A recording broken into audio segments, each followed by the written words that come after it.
Hello, and welcome back to another installment of playing Crusader Kings 3 on the most challenging rule set.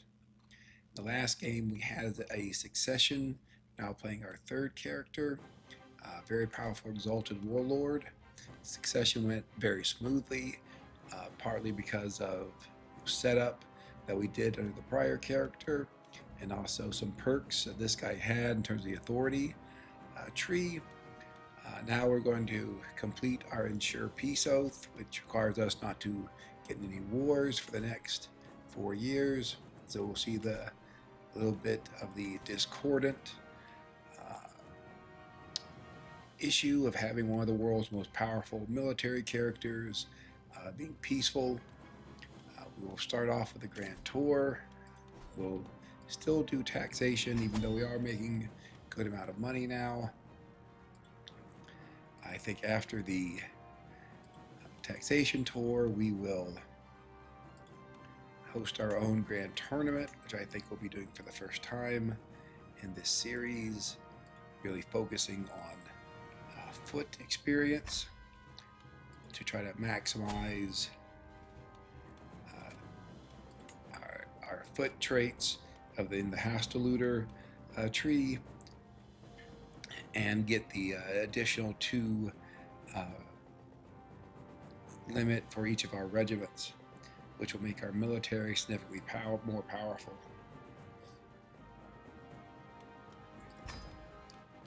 And then the plan will be to use that military once the Ensure Peace Oath is completed to take as much of Lotharingia, Bavaria, other places we can, and get enough land to usurp the Holy Roman Empire.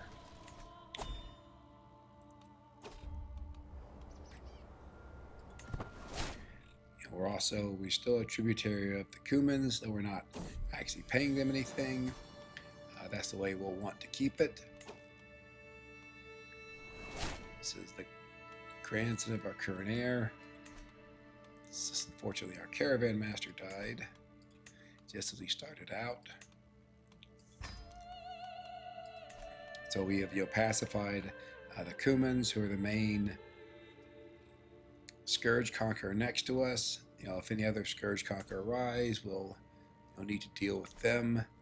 I think largely most of the scourge conquerors are to our east, and even if they did want to try to come attack us, they would need to get through the Cumans themselves, which is challenging since the Cumans pretty clearly have either the most powerful or second most powerful army in the world. Let's increase his taxes. See if we can get more gold. Let's invite knights, since we won't need them for a few years, but once we do start back into conquering, we want the best knights we can get.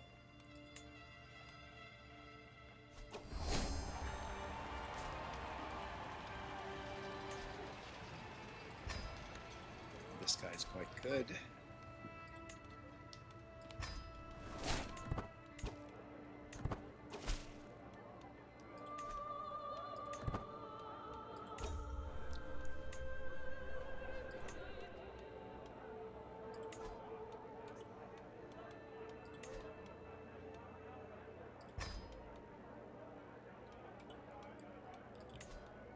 Chances to make him brave aren't very high, but I think it's worth taking, like increasing cultural acceptance.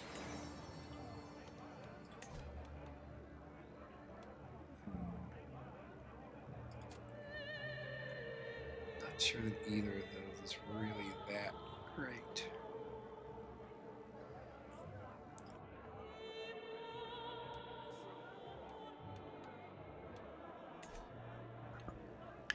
Guess we won't try to pass on our commander traits to see if he develops any better ones on his own.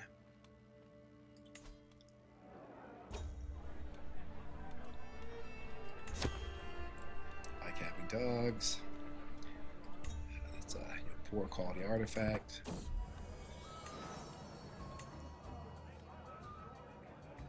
So instead of the artifact, rather have the gold. We have fully swayed one of our rebellious vassals. Fortunately, because we're traveling, I can't romance my wife and see if she can give us a few more children before she ages out. So instead, we will sway another rebellious vassal.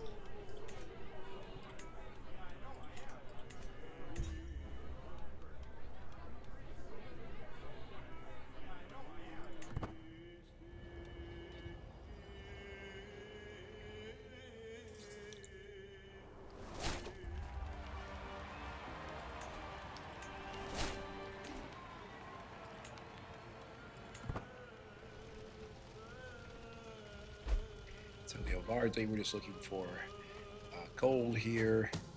If we can get lifestyle experience or something else, that's good as well. We really just can't have enough gold. We're getting close to the end of the warfare tree. Getting more advantage and counter efficiency, very helpful in the wars to come.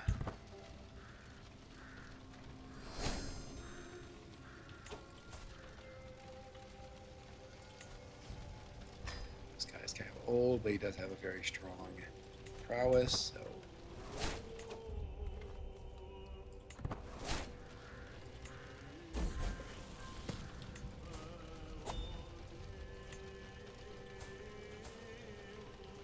our daughter is betrothed to a beautiful man to help get those traits in our dynasty.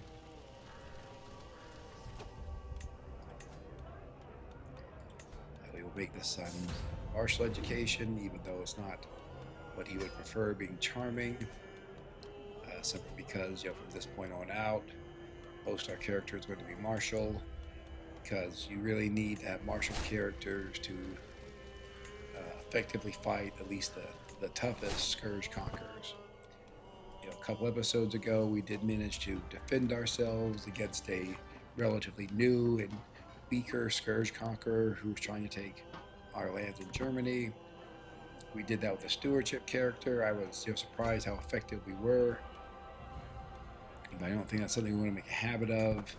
Really want to get to having martial characters with their own high advantage who can inflict more damage on scourge conqueror armies and armies generally, and put us in a good position to become the most powerful realm in the land.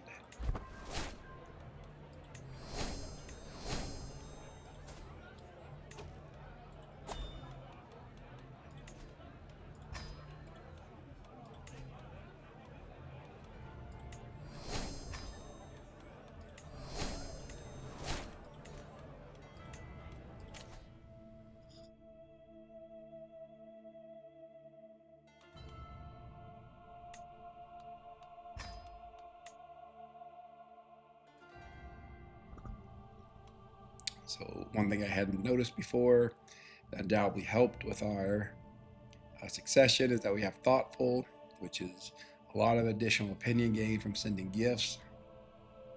So that really worked to our advantage there.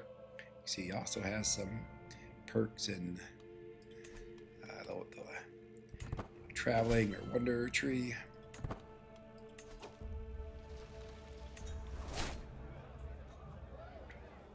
So we really did get lucky with his character.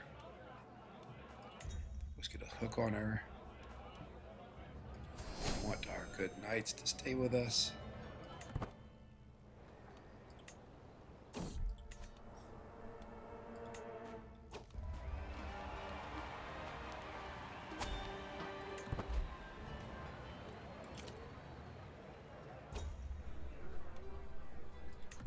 While we are currently over our domain limit, that will change once we fulfill our oath to ensure peace.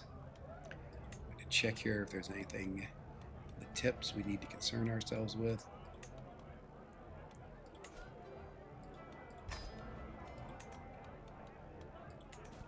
I usually just destroy low quality artifacts. They get low durability. Don't want to be superstitious, which increases stress.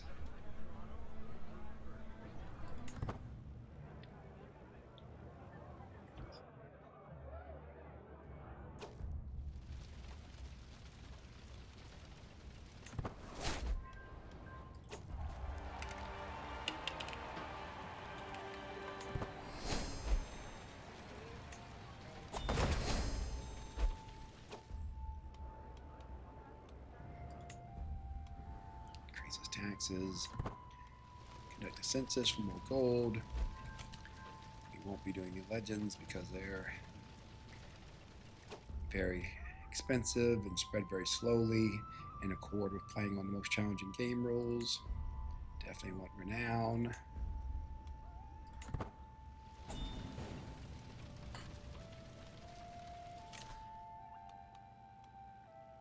Happy to negotiate an alliance with a dynasty member.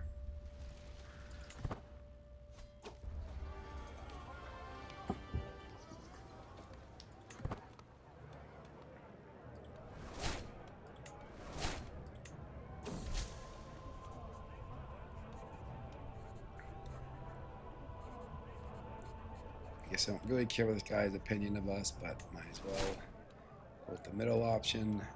We are going to be attacking him soon.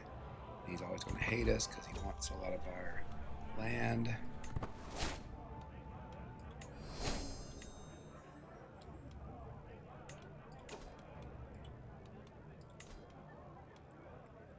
So we have 3 good traits. Generally, we're going to give temperate first because it is a virtue.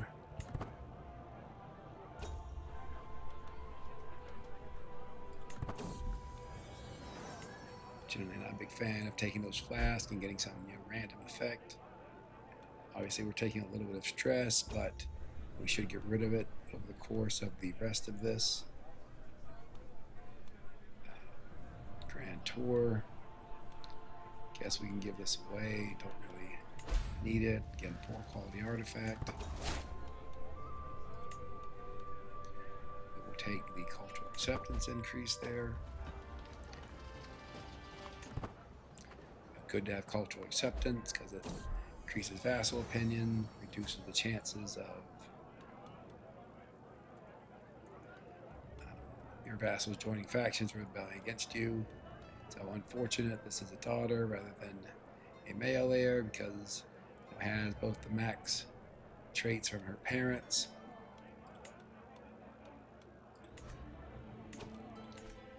It's always possible that we would pick a female heir, particularly if it was necessary to do the strong blood decision, but obviously that comes with some challenges since your vassals are not going to like women rulers as much as men rulers.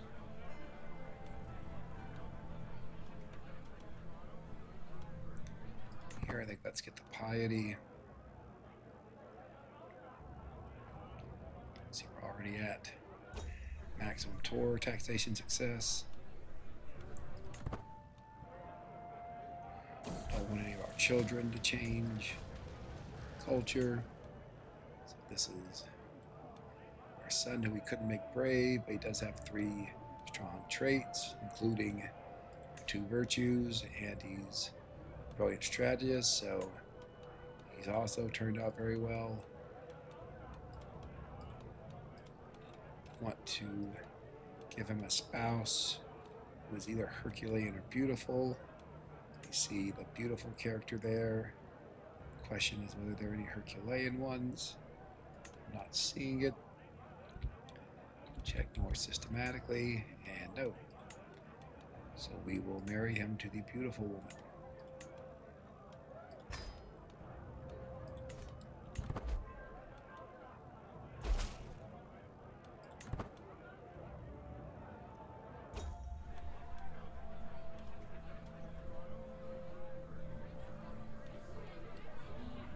So both of these are good. I mean, the cultural acceptance is really high. Let's drink some wine, which reduces stress.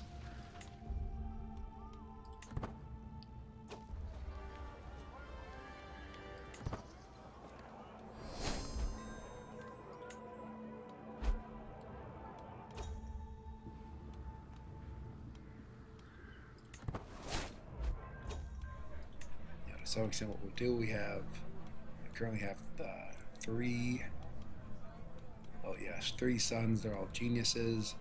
May want to see how some of their children, particularly their male children, have come out in terms of picking which one we want to be our heir, since definitely going to be working toward getting the strong blood decision and having all of our lineage be genius, Herculean, beautiful, eventually fecund. Basically become demigods with all those stats. So obviously want to get there eventually. Again, take decisions to increase cultural acceptance.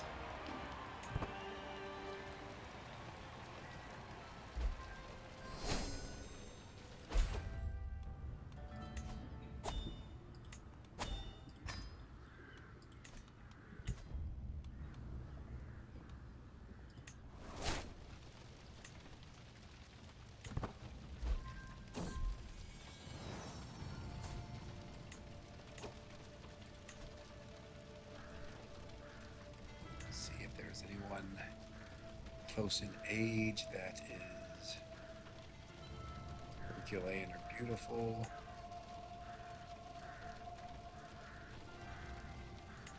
There we go. While we're at it, for this son and his excellent daughter, let's see if we can find anyone who is Herculean.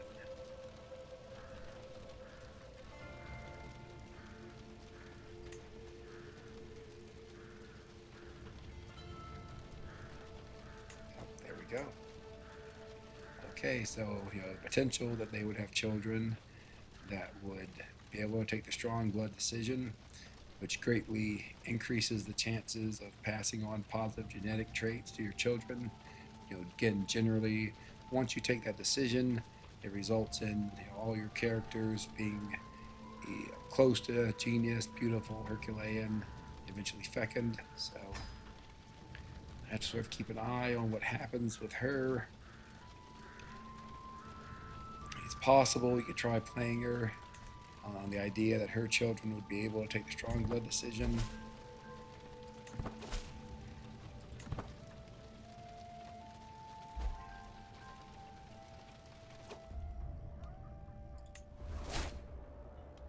Okay, so here we want to take sharing with a friend. That's just a huge increase in monthly lifestyle experience.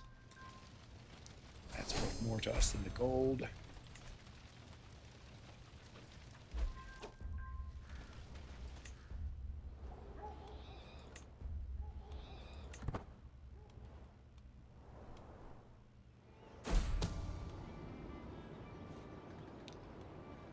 Our half-sister stole our house banner. She can't use it, so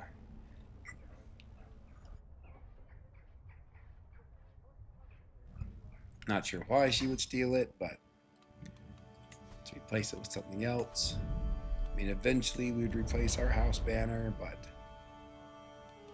it does tend to be quite powerful for a green artifact, so we probably would have kept using it for a while. Can negotiate more alliances with our family members inside our realm.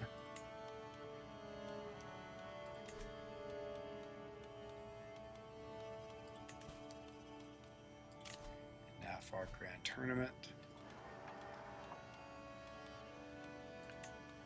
Really want to go heavy on foot trait experience here. So we'll have these three.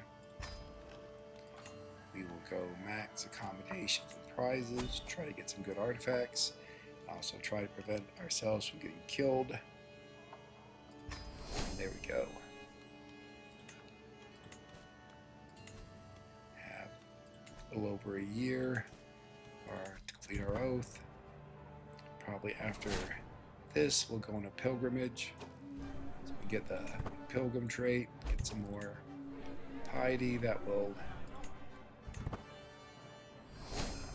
help our opinion with the Pope in case we want to buy some claims. Our get him to give us claims. Now that event, I think whatever you pick isn't really a big deal. I'm generally looking to increase my score. Also, it would be good if we could go to the temple and get the event that gives us lifestyle experience. So often just bounce between the tourney grounds and the temple. Usually I don't try to undermine any opponent.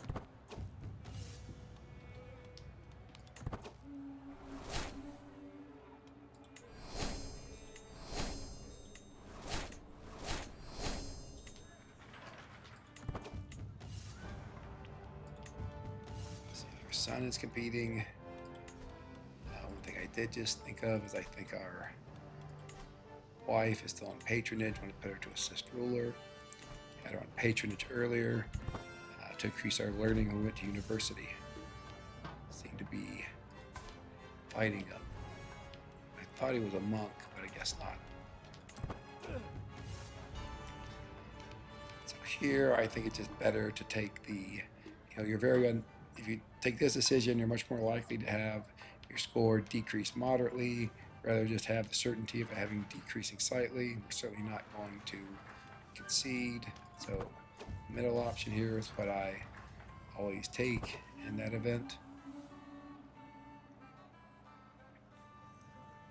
You can see up here that even though now we're a martial character, we're making a lot less than before. Making 200 gold a month under our father, but making 120 a month is still very, very strong.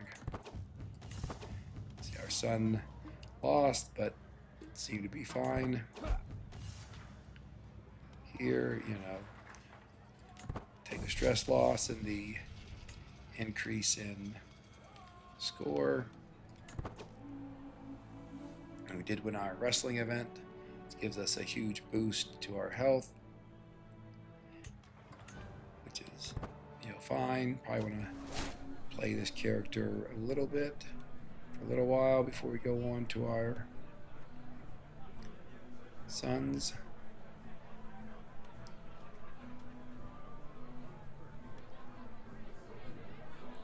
Guess we'll take that one.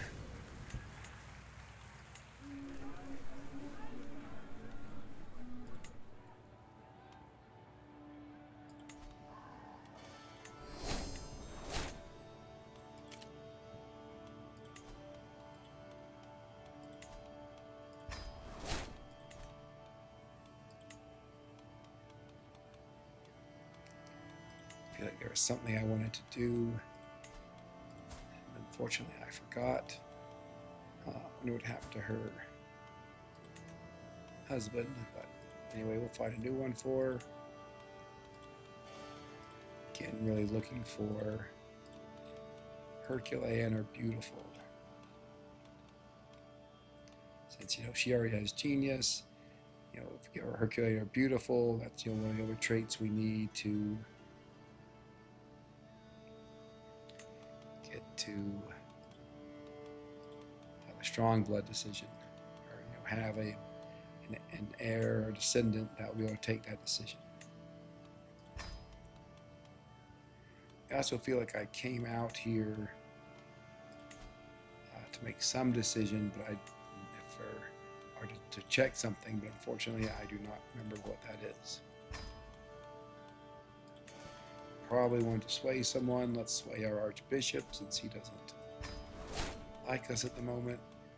Get him on positive opinion so we can get even more gold, particularly from the temples.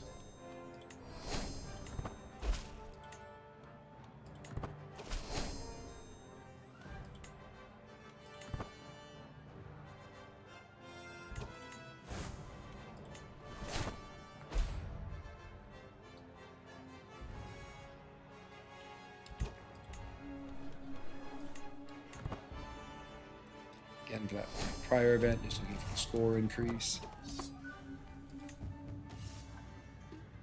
So take this option because we have a very high chance of success.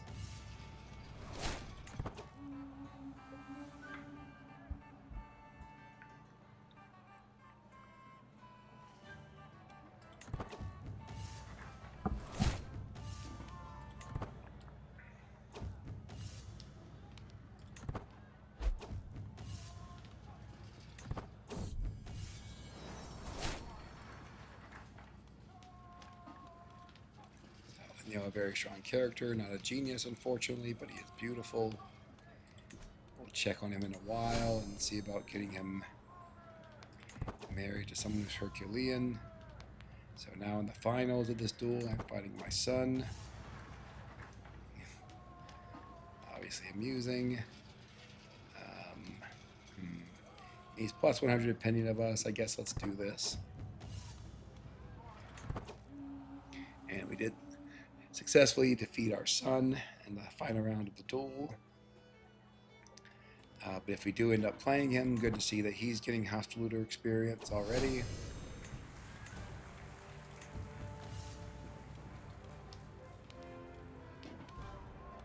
Take this option to increase our score.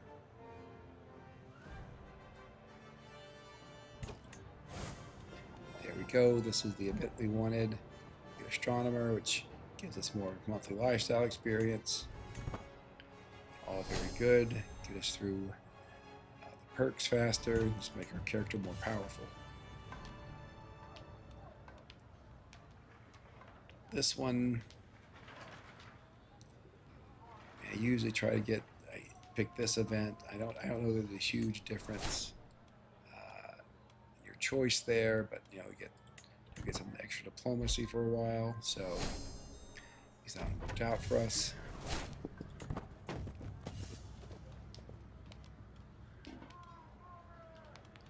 So this is against our player heir. I'm not a huge role player usually, but I do think I think let's just tote against them as we would any other.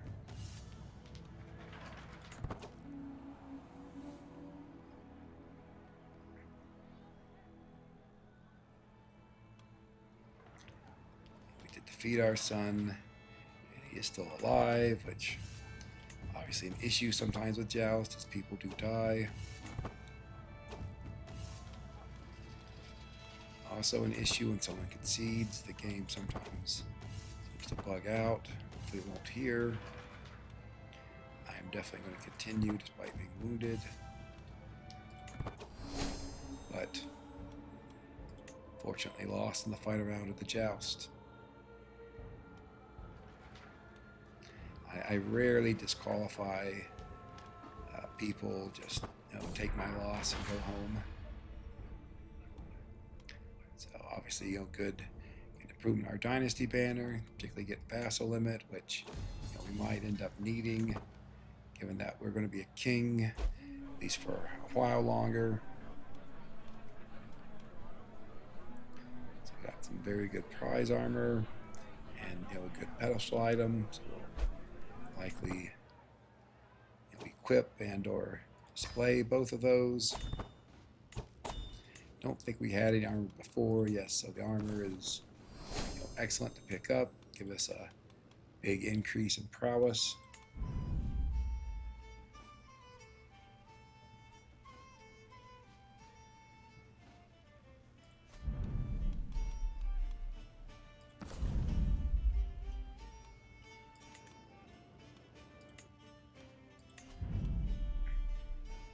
So we are headed on our way to 10 court grandeur. One decision here is we're currently administrative, which does have some very nice benefits, but I think we may want to go warlike. Obviously, it has its own benefits, particularly if you're at level 10. You get more men-at-arms, which is always useful. Our children will get the warlike courtier trait, which if they get to level 2, gives them more martial experience, which again is very helpful. Let's see if we made it. We did not make it all the way up to maximum foot experience in the hostile looter path, but hopefully we'll get the opportunity to hold another one up here. Virtually certain to succeed, so we'll take that option. I think we can gain our warhorse.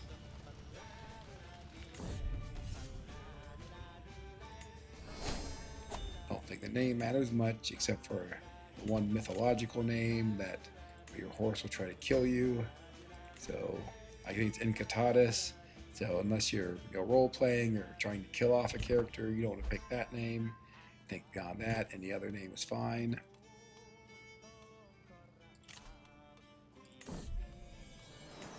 There's a peddler dog. And go on a pilgrimage as we were talking about. Okay, certainly by the time we come back from the pilgrimage, we will have completed our oath to ensure peace. Having done that, we can immediately switch to waging war.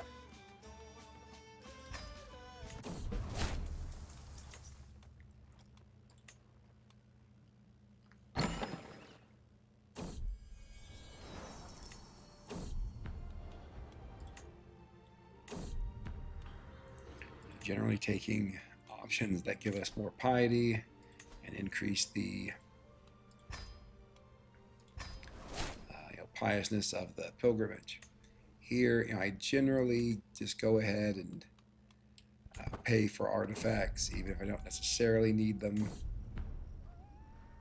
I should have started romancing my wife before I left, so that was a mistake, but we'll live. This guy is certainly not worth paying hundreds of gold for.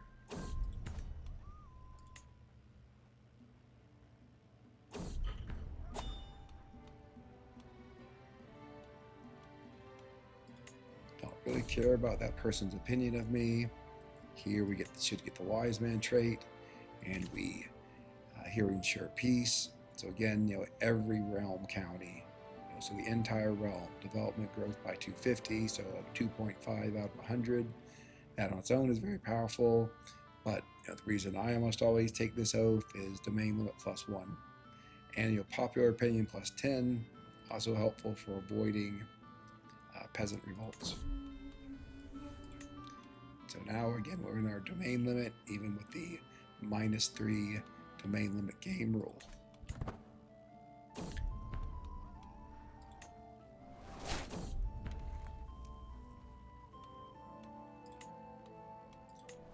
Lost our personal physician, who we definitely want to replace.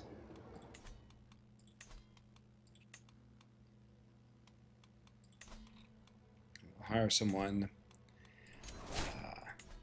In retrospect, for this pilgrimage, we probably should have customized the travel to hit a bunch of points of interest on the way there. Forgot to do that, so minor mistake.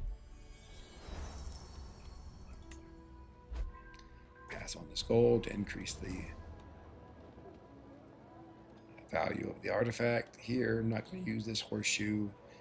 Might as well get some more trade experience, make the pilgrimage more pious.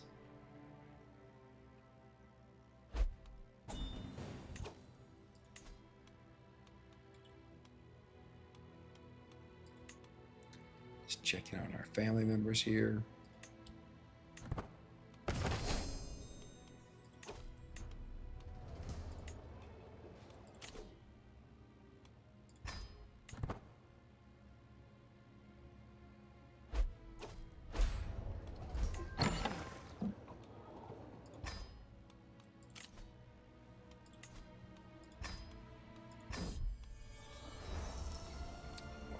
Regalia, so have that guy make some. Get some piety.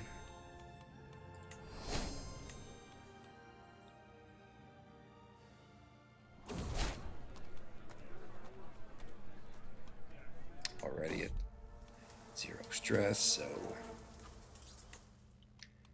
we'll become a friend with our youngest son.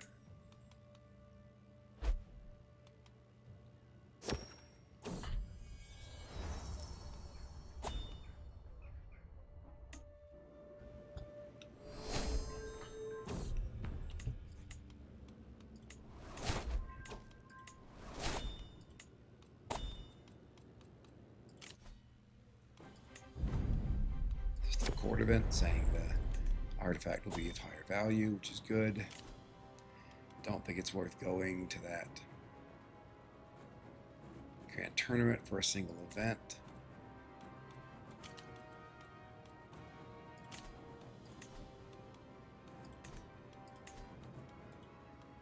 We'll romance a wife like we should have done a while back.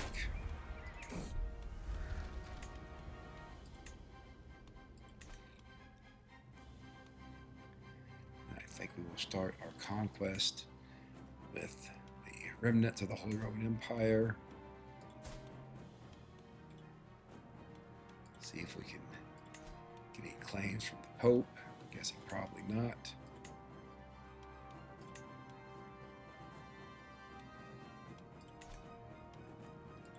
Let's just check. We have claims on Upper and Lower Lorraine. Would be good if we could take a little bit more. Man, that's just a lot of piety. And I don't even know. She only owns part of Brabant.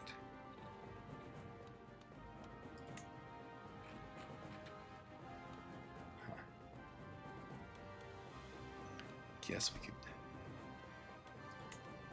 absorb those two little realms. So I'm looking here as I'd like to conquer enough territory in the Kingdom of Lotharingia in this war to basically able to usurp the kingdom in one shot. I don't know that I'm going to be able to do it. Oh, that's interesting. Let's see here.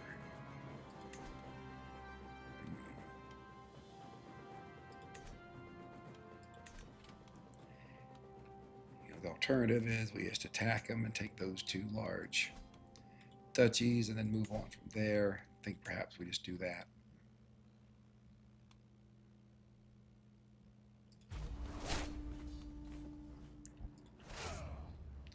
We will be leading these armies ourselves with our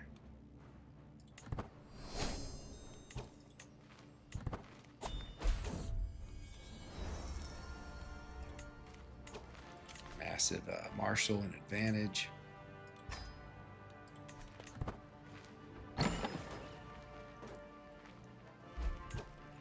And, because he has the perk that increases the effectiveness of siege equipment, we're sieging much faster than our prior character did.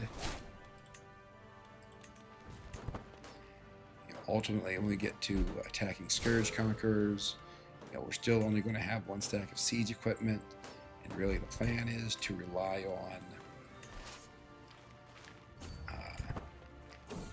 the perk that increases the effectiveness of siege engines, engineer for destruction, and then sappers.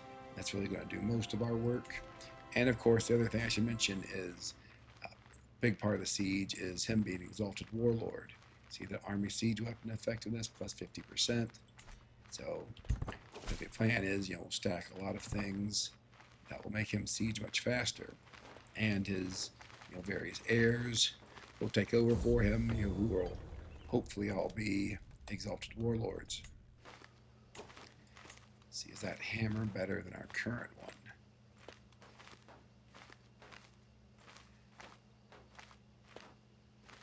I think the answer is clearly yes, because of the knight effectiveness. I mean, the advantage in the plains is nothing to sneeze at. We're often going to be fighting in the plains. Here, we'll just take this coin flip. Fortunately, we lost. As soon as we complete this siege, we are going to be heading down to attack his army.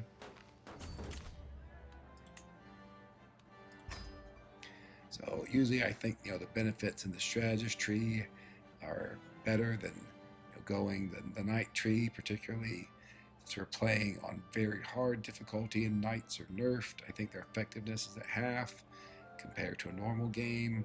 Here you get army speed, you get infantry, heavy infantry damage, a lot of useful perks.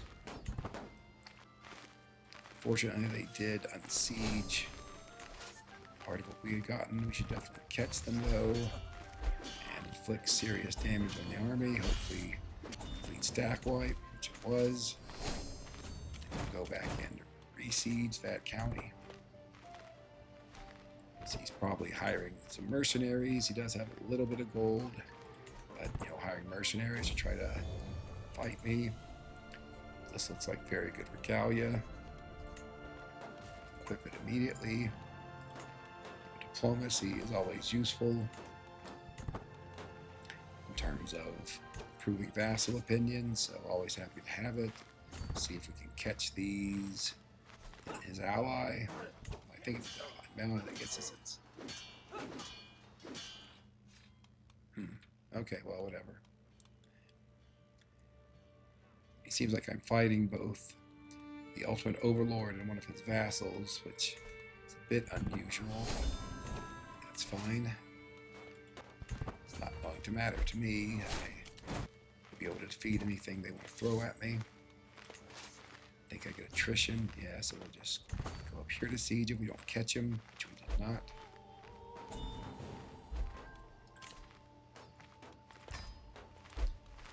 Some of these shepherds are just bouncing among various suzerains, which is fine.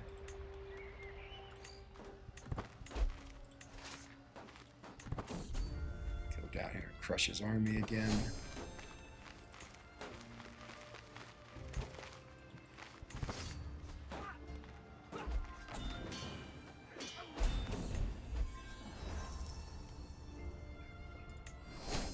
Might as well have one of our vassals become our friend.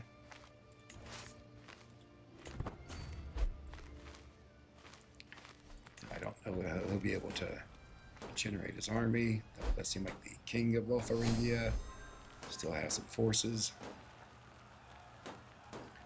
Obviously, as soon as the siege is done, we will go up there, try to destroy his remaining army. Good to see that we're still making over 100 gold, even while we're at war.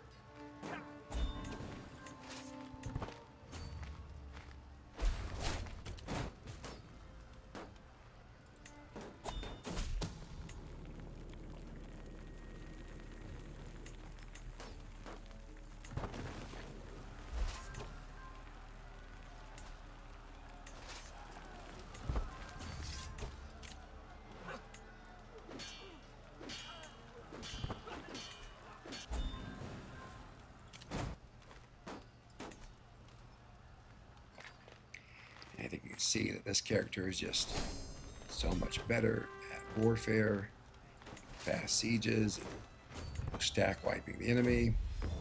Speaking of stack wiping the enemy, let's do that one last time, even though this war is won. Hopefully, if we deprive him of any army, that may encourage any rebellious rebels in his realm.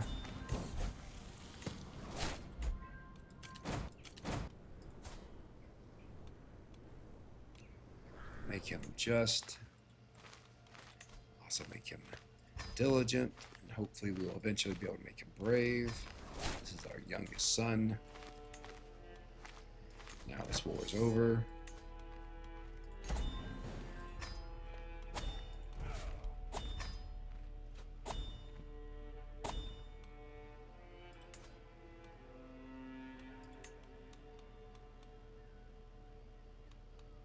Give these 2 counties to a family member, along with, guess we'll hold on to the duchy for now. We will also hold on to Cologne for now. Talked before about Cologne as a very powerful site. Obviously that puts us over our domain limit, though ideally if we get the Holy Roman Empire, that would give us another domain limit, because it's an empire title, and so then we'd be able to hold all of them and even be within our domain limit.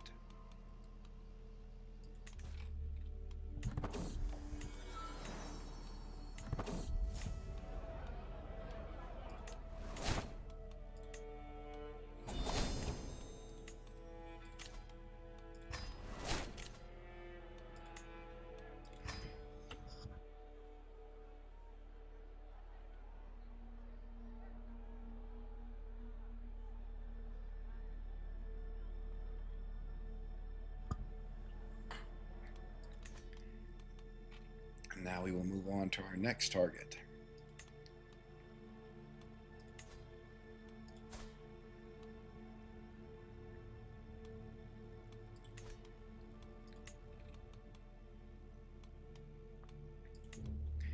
Just looking really at territory within the Holy Roman Empire.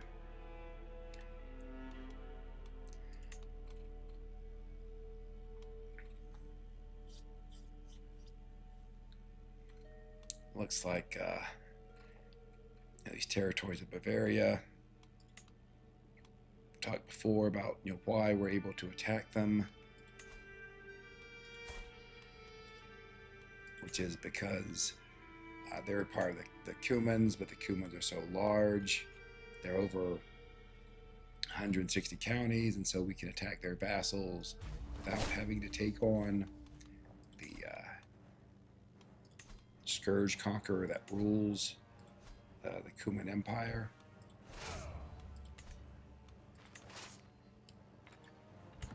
Just go straight in for their capital. Or see if we destroy their army along the way.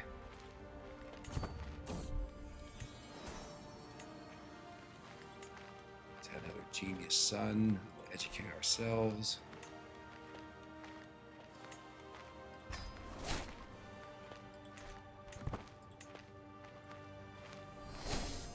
Huh. Surprised that army got past us. No, didn't get past us for long.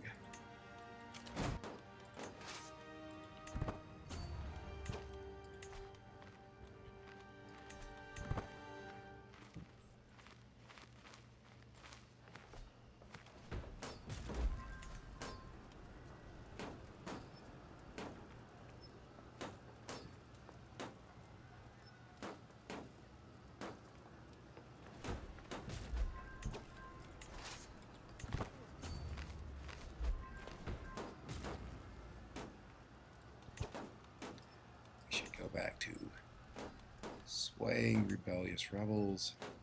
Sorry, rebellious vassals.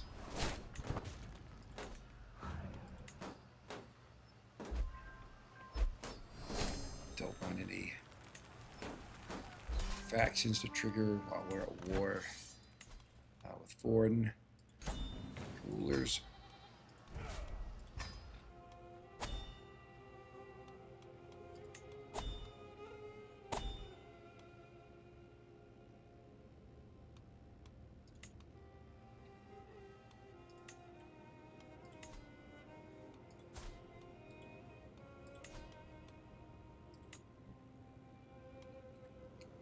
So we're able to do this because, we talked about before about the size of the Cuman Empire, and also we hold the Kingdom of Bavaria title, so we're able to attack here and claim our de jure lands.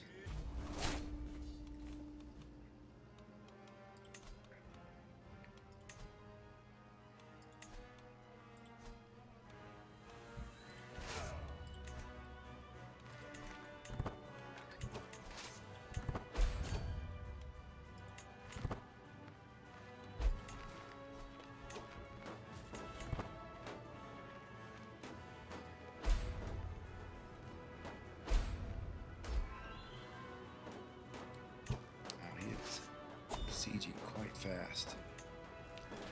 Station some besiegers and go attack him. I think we will catch his army. Should be another stack wipe.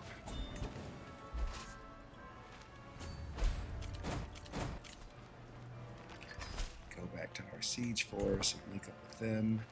Just make sure no hostile armies get thoughts about attacking them. Clean up the rest of the counties in the war.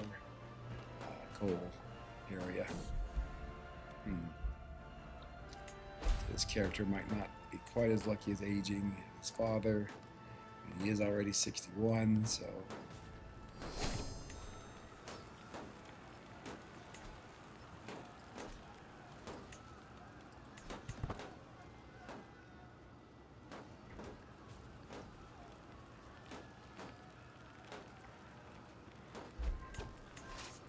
does die, we're set up with a very good heir.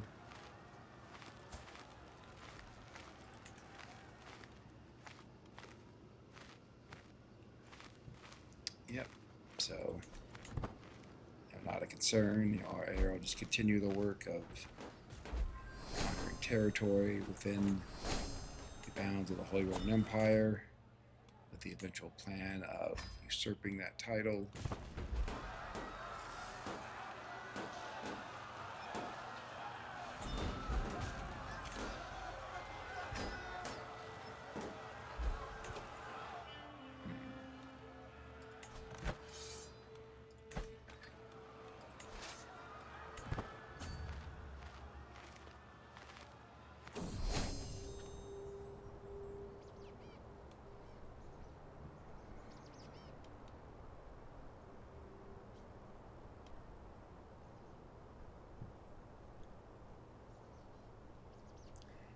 Both of these are good. I think let's go with the first one. Because we have the living off the land perk, we start with 300 supply. Probably won't. Oh crap. So we have raiders who somehow have gotten very close to our capital. Indeed, are attacking one of our domain cities. We definitely don't want them to raid our capital, which could potentially result in them killing our children. So we are going to go up there and destroy them.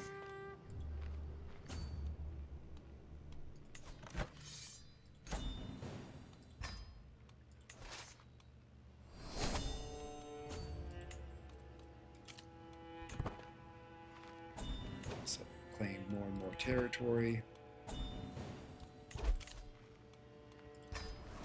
Get our pennies for these ransoms. Amount of a ransom is quartered and then rounded down on very hard as compared to regular, so it's hardly worth it. We get a nice chunk of piety from destroying those raiders. Now we should just be able to disband our regiments. Can station pikemen over in Cologne.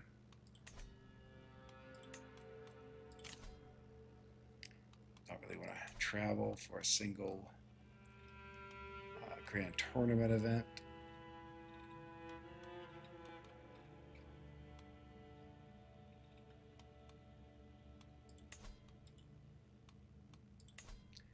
We will absorb this shepherdess.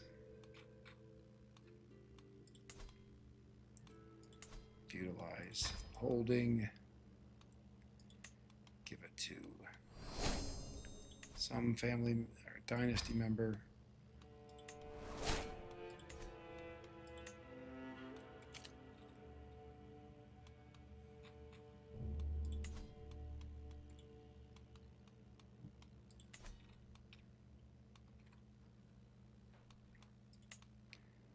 Let's see if we can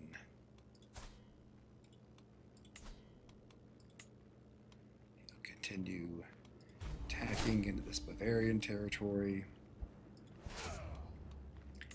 Again, the idea here is just to rack up enough counties to be able to usurp the Holy Roman Empire.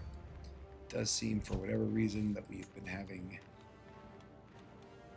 Well, we are first in line now, but often we've had difficulty becoming first in line, the Holy Roman Empire. Curious, and this guy obviously much younger than I am, so this character is not going to be very unlikely to be elected Holy Roman Emperor.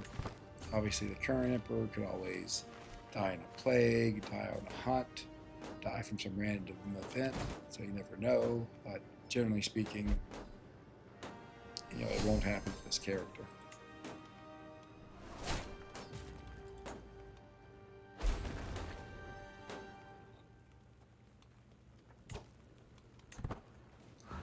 Seeing some of my realm over here. They seem to be going pretty slowly. Got lucky and captured the ruler, so yeah, more territory for us. As always, we will give this away to a family member. If we have, okay.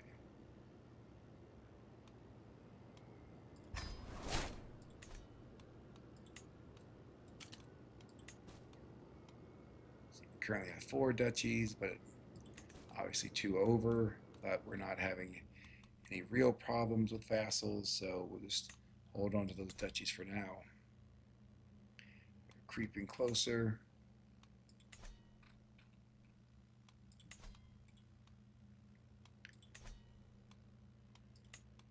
Unfortunately, the Holy Roman Empire is too small for us to attack vassals inside it. So we'll really try to look to grab as many claims against the Holy Roman Empire as we can. Let's look to see what we can do now, if there are any sinful vassals, or otherwise we can get a claim. What would be good if we can find them is a vassal within the Holy Roman Empire that holds multiple duchies. This guy has 2 sinful traits. You'd certainly think that would be enough to get a claim, but I guess we have to excommunicate him first.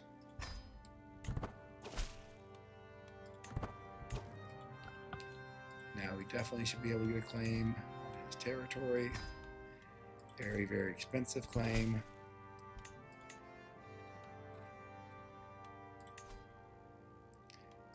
Pope never grants claims against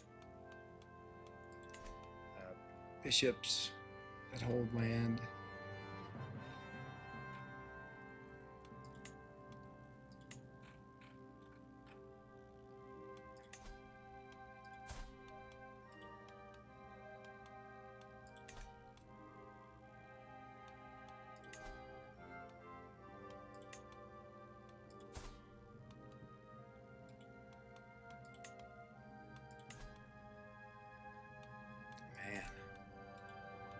I really think we'd have been able to get a claim on this guy's land without having to excommunicate him. Even then, this guy has 2 sins.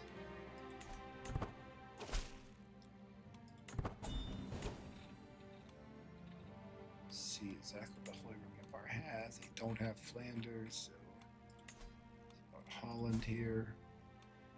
I'm sure we're never getting a claim on his land, so okay, we can come back to that. Probably need to have some more pilgrimages.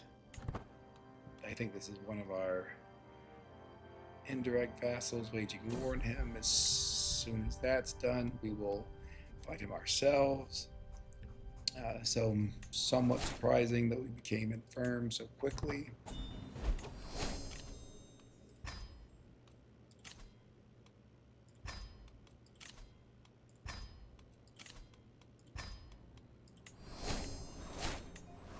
I think that means we can no longer go on hunts or participate in grand tournaments. It's a bit unfortunate, but it is what it is.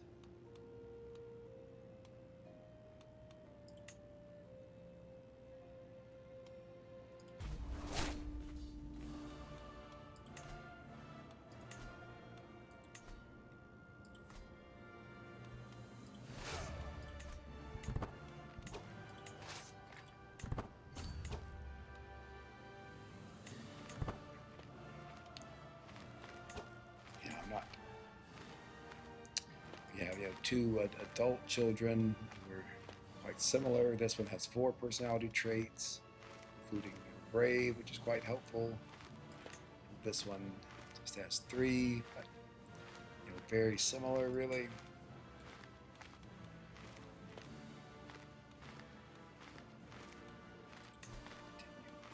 Teaching our children.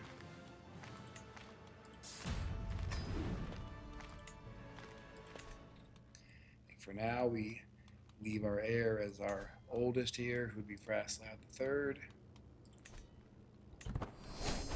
So again, if our character dies, it's a bit annoying. We have to take another 5 years and go through ensure peace and spend money to have a peaceful succession again and so forth. But the flip side brings us closer to the strong blood trait, having extremely powerful rulers.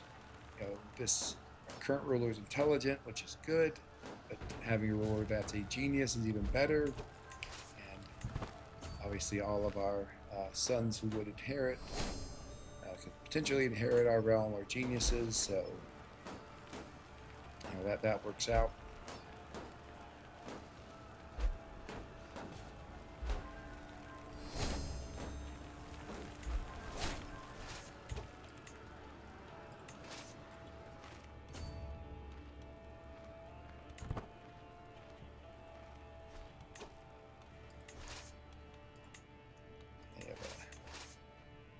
Enemy had sieged faster than expected. So we will split off our army and go see if we can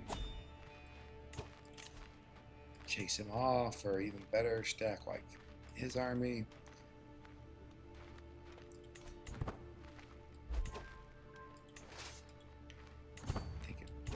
Okay.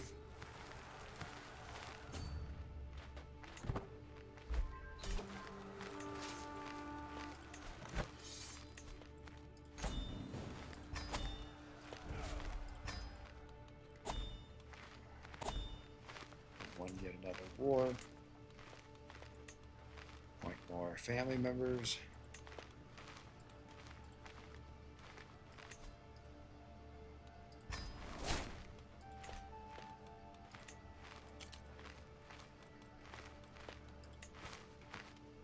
Because we're infirm, any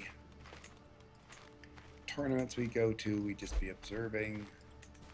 Maybe we could participate in the wit events, which are board games and recitals, but otherwise maybe horse races as well. But otherwise we're just going to be sitting there.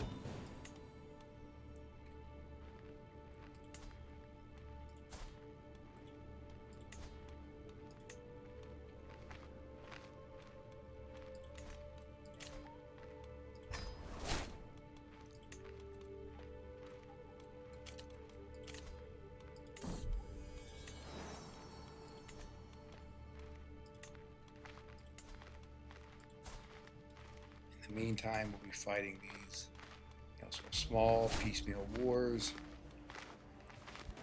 just to keep expanding our realm, taking territory within the de jure area of the Holy Roman Empire.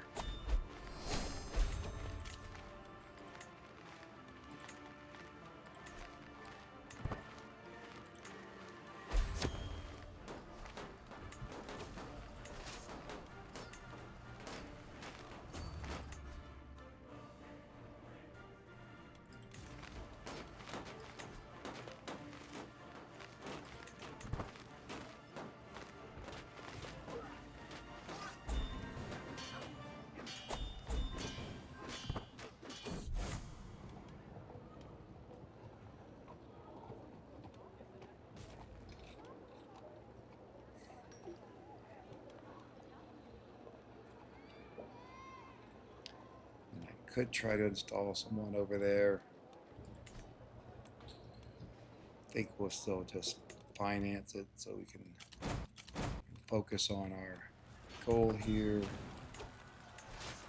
getting enough counties to usurp the Holy Roman Empire title.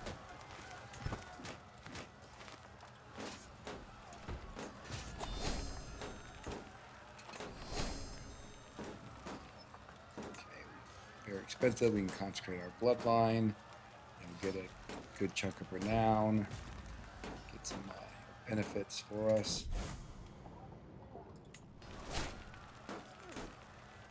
It does mean that we've spent virtually all of our piety, so probably need to go on more pilgrimages.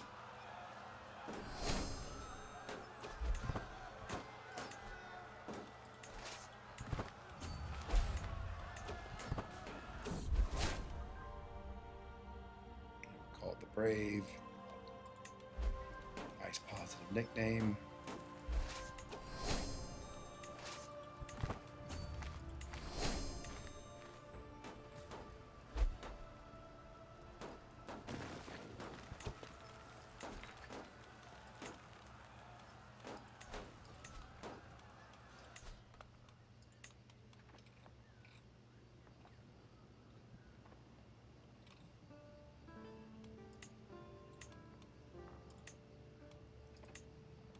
Looks like we can build some more buildings.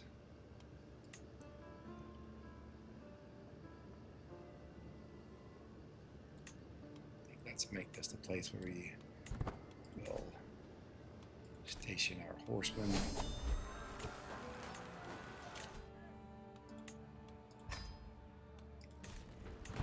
Should be able to siege even faster now.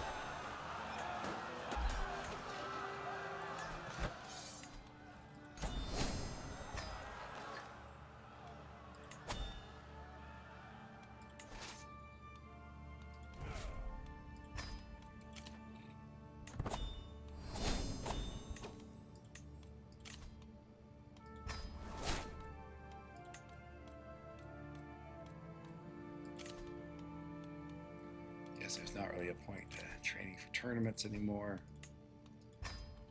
We'll take our pilgrimage down to Rome, set it on max piety. Want a mountaineer because the Alps are dangerous. I guess we don't need to personalize or customize the route. So we already hit all the points of interest nearby. Presumably we're trapping around with our father.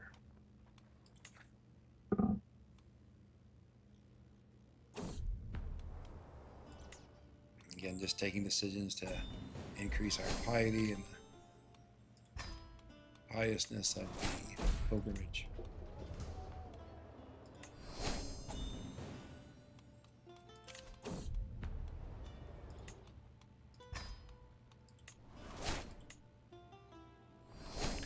This character won't have the Know Thyself perk, so when he dies, it'll be a bit of a surprise, but we know he's probably not that far away. I think we'll just try to increase his lifestyle experience rather than extending his life. Again, if he dies, that's sad, but we can take over as a relatively young genius character, which obviously is good.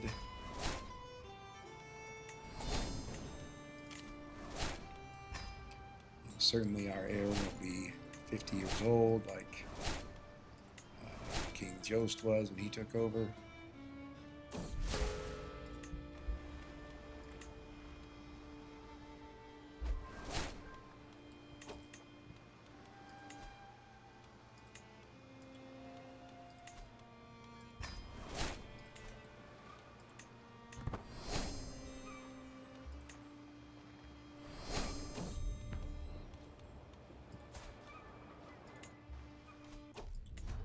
Enough knight to be worth hundreds of gold.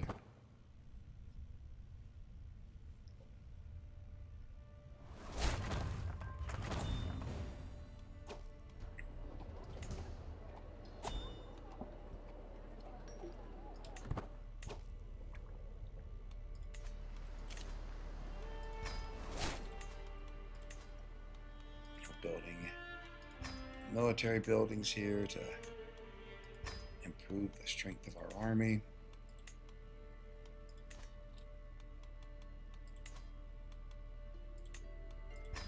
Because we have switched our court focus over to warlike, we get one more to the size of each regiment, so we'll take advantage of that. We have quite a good army now.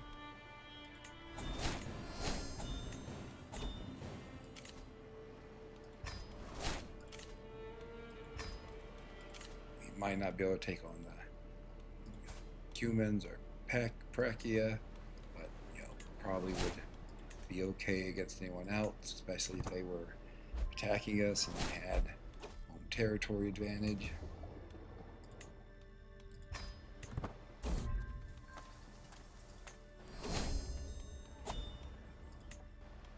I don't really plan on pressing someone else's claim. I'd rather do what I want.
See if we excommunicate him.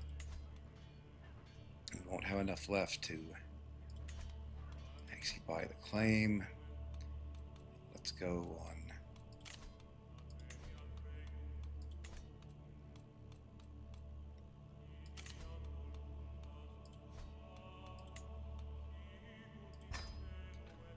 Another pilgrimage.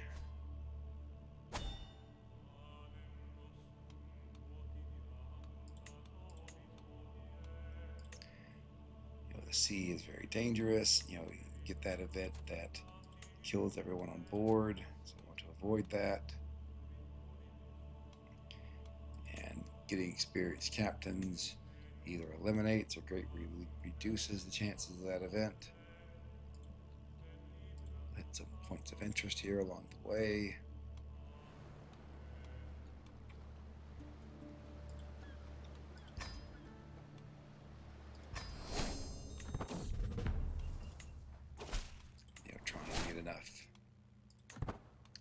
Piety here, so we can get at least one more claim in the Holy Roman Empire, and take as much of it in this next war as we can. Our friends died. We'll avoid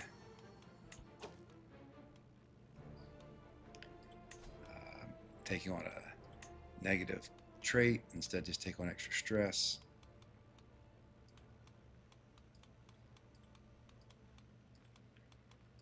Looking for someone Herculean for this granddaughter. There we go. It's unfortunate he's also a bleeder, but I think we have the traits in noble veins that decreases the likelihood of passing on negative traits. So hopefully any children they have won't be bleeders and will just have the 3 positive inheritable traits.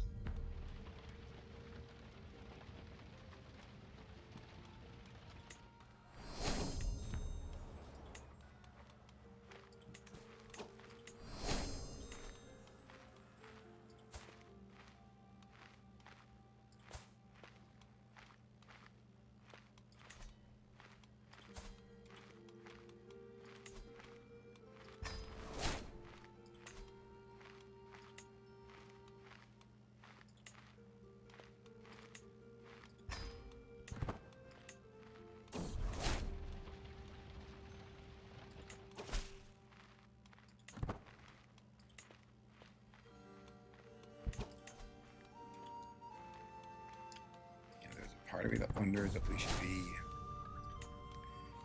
educating our grandchildren instead of our direct children, since good chance that we're going to be playing this character, but hopefully when we do, he can still have some younger children that we will have complete control over. We can educate those.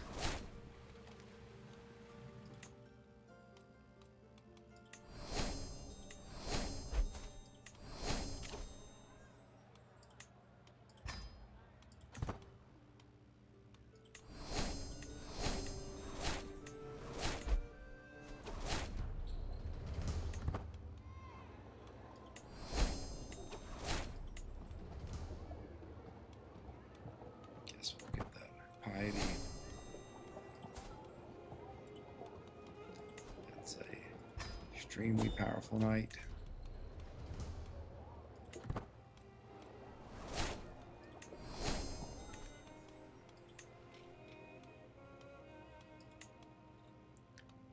We have a plague fairly far away from our capital, but we should keep an eye on it in case we do need to go into isolate the capital and potentially seclusion. There's measles, so could very easily wipe out any or all of our minor children. Let's go ahead and just isolate the capital, be the safe side, and also change our position to control plagues.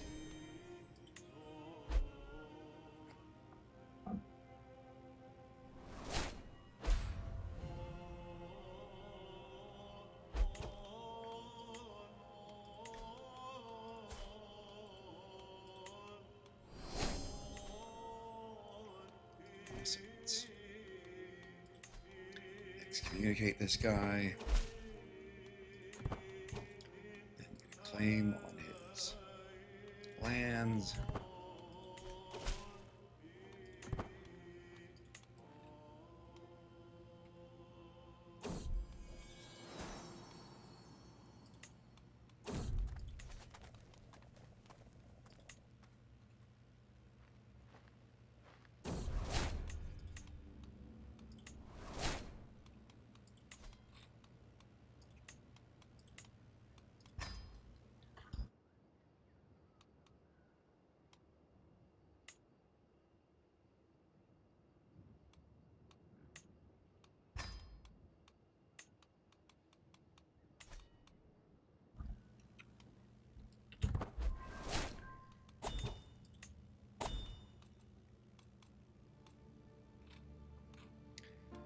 Okay, now for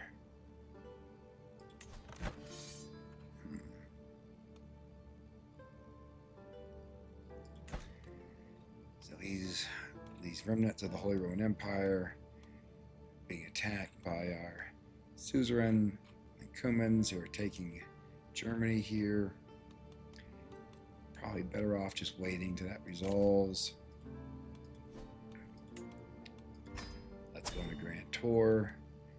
Because the claims we have in the Holy Roman Empire come from the Pope. They are press claims, meaning that our heir will get unpressed claims on them, but we'll still have the claims.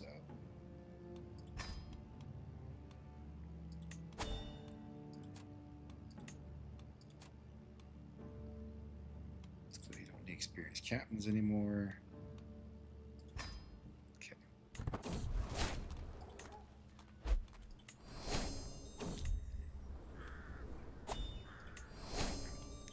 See, we're back up to almost 200 gold a month.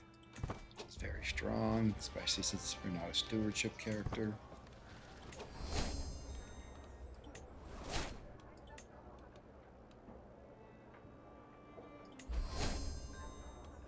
Go with fellow connoisseur for a more lifestyle experience. Didn't even get a plague, we just became ill. See that we are, even with a beneficial result, we are probably about to die. Let's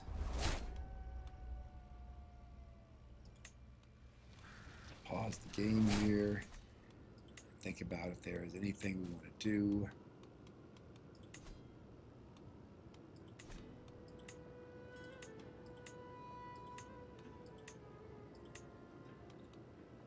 Our heir can give away any titles as needed. Probably better because get more opinion gain from giving away those titles by the heir. That is to say, the heir will get more opinion gain if the heir himself gives away those titles. The 2 duchies to get us back within the duchy limit. We aren't able to do anything with our culture because we already reformed it to get stalwart defenders. We are getting relatively close to being able to hybridize again. Note here that as part of the most challenging rule set, we have hybridization set to slow, so we can only hybridize every 100 years instead of every 50 years. I think ideally I was thinking about hybridizing with the French, but I don't think we have. Oh, maybe we do. We do have some French. They already have stalwart defenders. These 2, Chivalry and Chancellor on the Jest, are very good. Something we'll be thinking about, but not something to do right now. Let's go through our heirs again, or I should say our male children. Let's think about which one we really want. Nothing negative has happened to this guy. I think he'll be a very strong ruler. Yeah, I think let's leave it on our oldest son and just go from there. And he's presumably about to become our next ruler.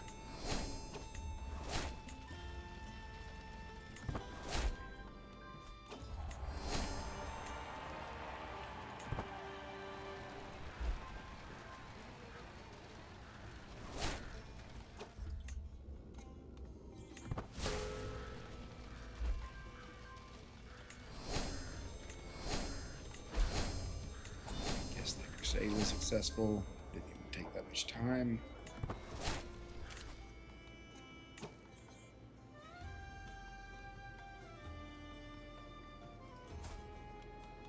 Guess one of my sons got some land, and I assume that's in Spain. Okay, we can negotiate an alliance. Not sure why you'd want to go down there instead of having me give you land later, but whatever.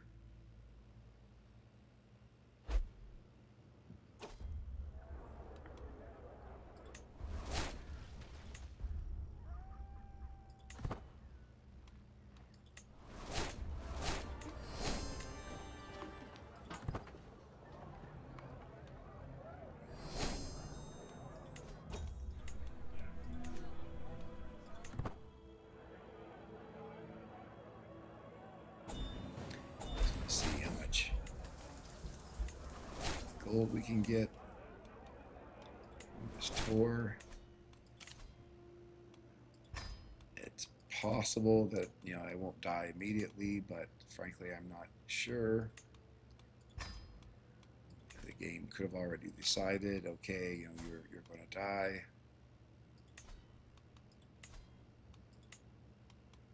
You can marry her to someone robust or even Herculean, that would be good.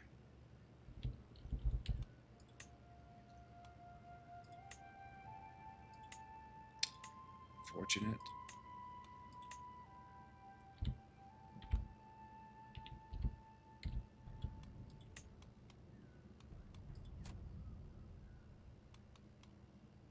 Guess let's go with him.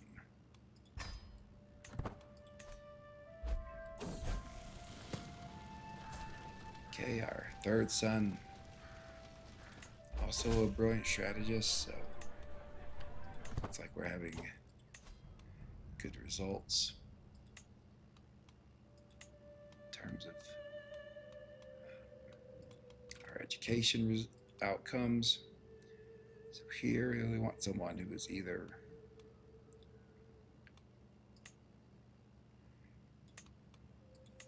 this Herculean woman, wants someone who's either Herculean or beautiful. We found one.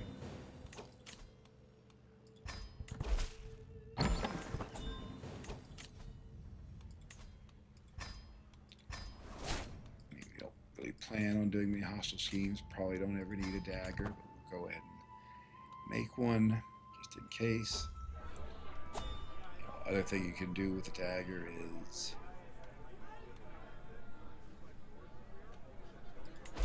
give it away to a vassal who might otherwise, be trying to rebel against you.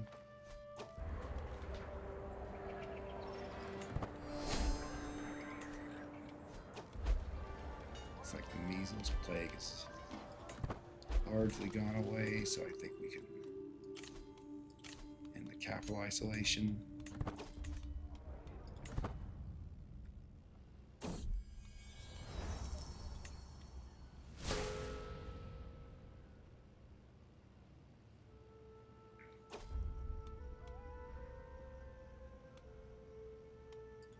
Just have to roll the dice and see if we get wounded.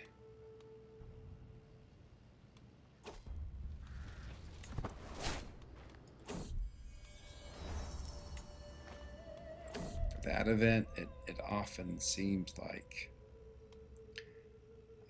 if you have the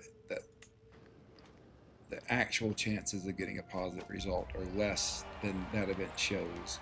Most of the time when I do that event and try to pick the option that will increase the quality of the artifact, it instead ends up decreasing it.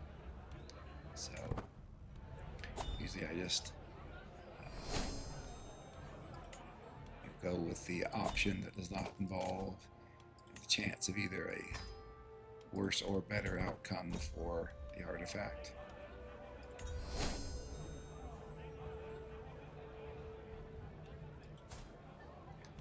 I guess we could give it a shot with our martial skill.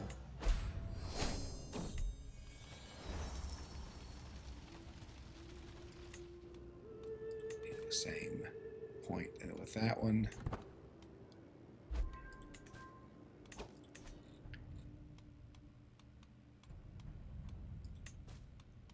So we can vassalize. It's like a lot of neighbors.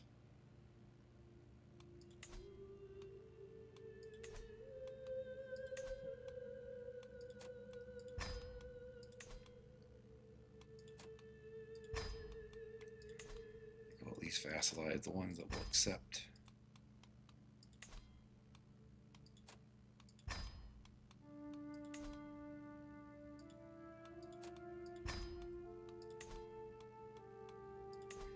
Not exactly clear why all these little counties and duchies broke off. Maybe the Cuman's leader died? I don't think so. It doesn't look like the Holy Roman Emperor died. This is clearly the same eunuch with the two virtuous traits.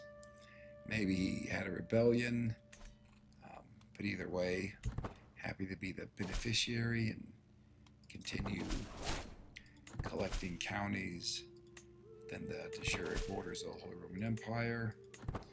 And again, driving toward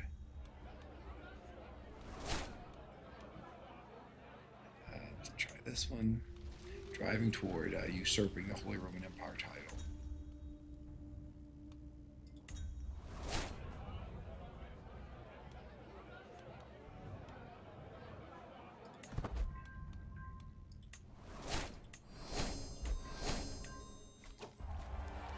For that last event, certainly I didn't want to get a secret by becoming a deviant.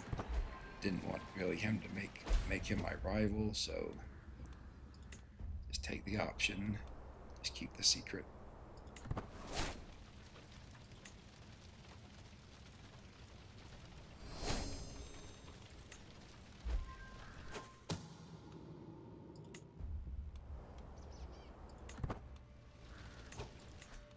Check to see if we can vassalize. Anyone else? Looks like no.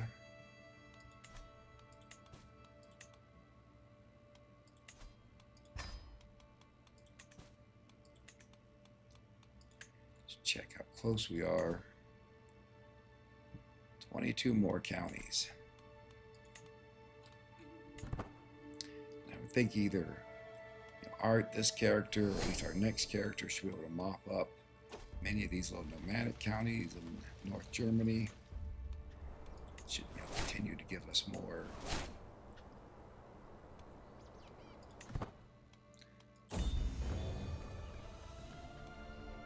county, bring us closer to becoming the Holy Roman Emperor.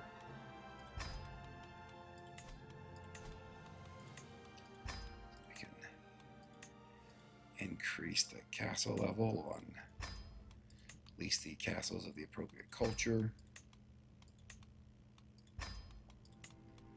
Obviously expensive, but we don't plan on having a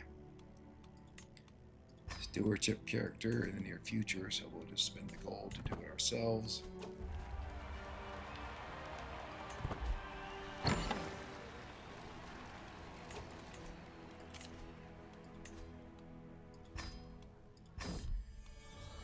This guy go wherever. We'll certainly ask him to bring us back a unique artifact.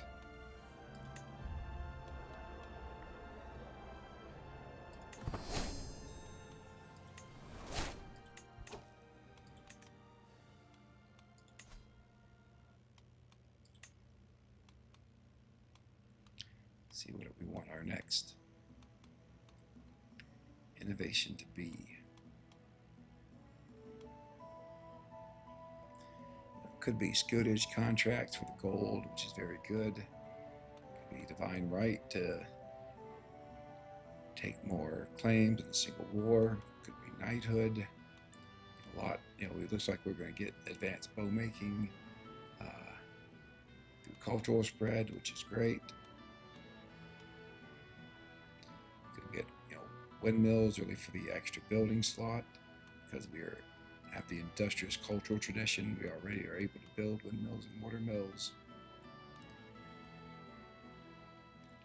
Guess let's go with knighthood, just to continue improving the power of our military.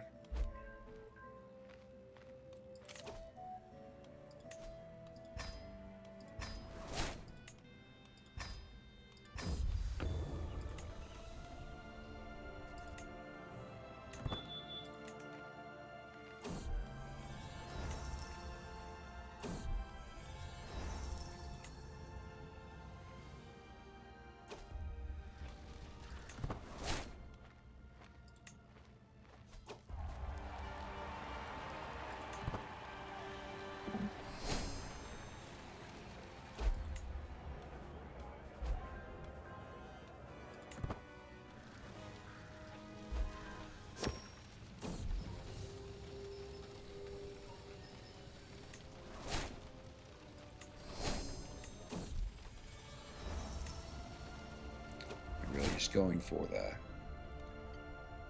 choices that give us the best artifacts there,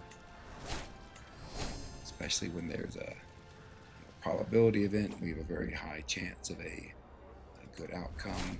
Pick that decision.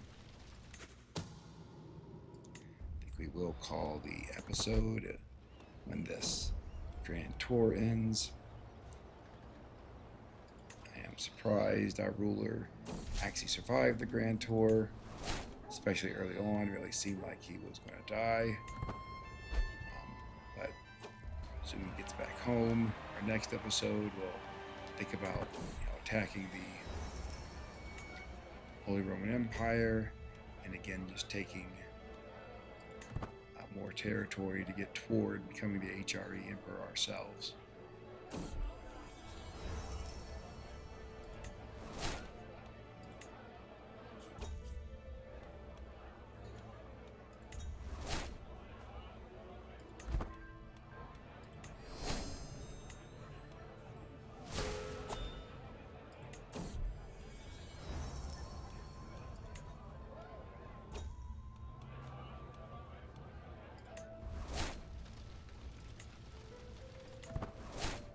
See, we're back on death's door. You'll avoid going to the tavern because it's just people trying to steal from you.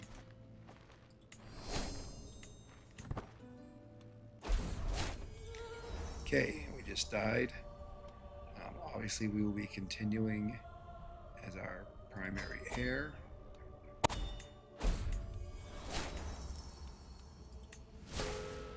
It's too bad he didn't last just another week so we could get the renown from completing the Grand Tour, but that's the way it is.